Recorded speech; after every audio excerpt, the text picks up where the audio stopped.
Hello guys, ఈరోజు మనం చూడబోయే రివ్యూ వచ్చేసి కురంగల్ పెడల్ మూవీ రివ్యూ అనమాట. ఈ మూవీ ప్రైమ్ వీడియోలో అయితే స్ట్రీమ్ అవుతుంది. మరి ఈ మూవీ నేను చూసిన తర్వాత నాకు నచ్చిందా లేదా, ఈ మూవీ ఫ్యామిలీతో చూడొచ్చా లేదా అనేవి డీటెయిల్స్ అన్నీ మీతో నేను షేర్ చేసుకుంటాను. షేర్ చేసుకోవడానికి ముందు ఇంకొన్ని ఇంట్రెస్టింగ్ ఫ్యాక్ట్స్ ఈ మూవీ గురించి మీతో షేర్ చేసుకుందాం అనుకుంటున్నాను. ఈ movie one of the producer ఎవరంటే తమిళనాడులోనే ఫేమస్ యాక్టర్ అనమాట. అది కూడా ఈ మధ్యనే బాగా ఫేమస్ అయ్యారు. అతను ఎవరో కాదండి, మన శివకార్తికేయన్ గారు ఈ movie one of the producer. కానీ ఈ మూవీ తమిళనాడులో ఫ్లాప్ అయిపోయిందనమాట. చిన్న మూవీ అవడం వల్ల అక్కడ జనాలు ఎవరు ఈ మూవీని పట్టించుకోలేదు, ప్లస్ ఆదరించలేదు. కానీ మన తెలుగు వాళ్ళు అలా కాదు కదా, ఏ చిన్న మూవీ అయినా సరే మనం ఆదరిస్తాం. ఆ మూవీ నచ్చితే కనుక తీసుకెళ్ళి టాప్లో పెడతాం అనమాట. ఇంకా రివ్యూలోకి వెళ్ళే ముందు మీరు నాకు ఒక 2 పనులు అయితే చేసి పెట్టండి. ఫస్ట్ పని వచ్చేసి, మీకు కనుక వీడియో నచ్చితే లైక్ చేసి మీ ఫ్రెండ్స్ అండ్ ఫ్యామిలీతో అయితే వీడియోని అయితే షేర్ చేయండి. ఇలా చేయడం వల్ల ఇంత మంచి రివ్యూ ఎక్కువ మందికి రీచ్ అయ్యేలా చేస్తుందన్నమాట యూట్యూబ్. అలాగే మీకు కనుక రివ్యూ నచ్చలేదంటే ఖచ్చితంగా కామెంట్ అయితే చేసేయండి మర్చిపోకుండా. ఇంకా లేట్ చేయకుండా రివ్యూలోకి వెళ్ళిపోదాం. ఈ మూవీ యొక్క స్టోరీ లైన్ వచ్చేసి, మనకి వేసవి సెలవులు వచ్చినప్పుడు మనందరం బయట ఆడుకుంటాం కదండి మన చిన్నప్పుడు. అదేవిధంగా ఈ మూవీలో 4 పిల్లలు ఉంటారండి.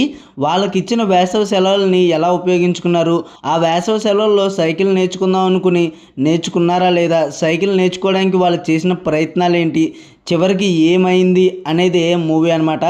ప్లాట్ లైన్ వచ్చి చాలా అంటే చాలా సింపుల్గా ఉంది కదా, అంతే సినిమా కూడా చాలా సింపుల్గా ఉండి చాలా నీట్ అండ్ క్లీన్గా స్మూత్గా అయిపోతుందండి. అక్కడక్కడ మనకి కొంచెం ల్యాగ్ సీన్స్ అనిపించినా కానీ పర్టికులర్ సీన్స్లో మనకి మళ్ళీ మనని బ్యాకౌట్ చేస్తాయండి, ఎక్కడికో తీసుకెళ్తాయి, మనకి వెనకాలకి తీసుకెళ్తాయి అనమాట.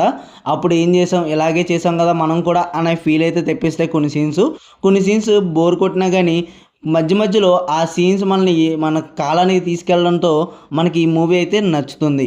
నాకు ఈ మూవీ అయితే నచ్చింది. మరి ఈ మూవీని ఫ్యామిలీతో చూడొచ్చా లేదా అంటే ఫ్యామిలీతో అయితే చూడొచ్చండి. ఎటువంటి అడల్ట్ సీన్ లేదు, క్లీన్ మూవీ అనమాట.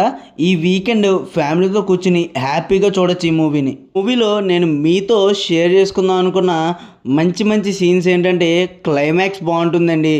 ఇంకోటి వచ్చేసి మనకి ఫ్లాష్ బ్యాక్ ఒకటి ఉంటుంది. ఆ ఫ్లాష్ బ్యాక్ కూడా చాలా బాగా డిజైన్ చేశారు, నచ్చింది.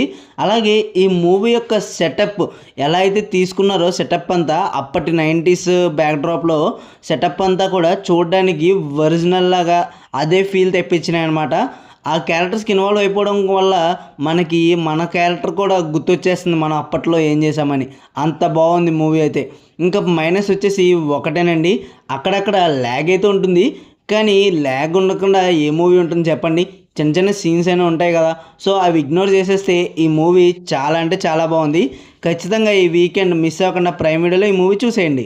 మరి ఈ మూవీకి నేను ఇచ్చే రేటింగ్ వచ్చేసి 3/5 అండి. మీరు కనుక ఈ మూవీ చూస్తుంటే మీరెంత రేటింగ్ ఇస్తారో కామెంట్ చేయండి.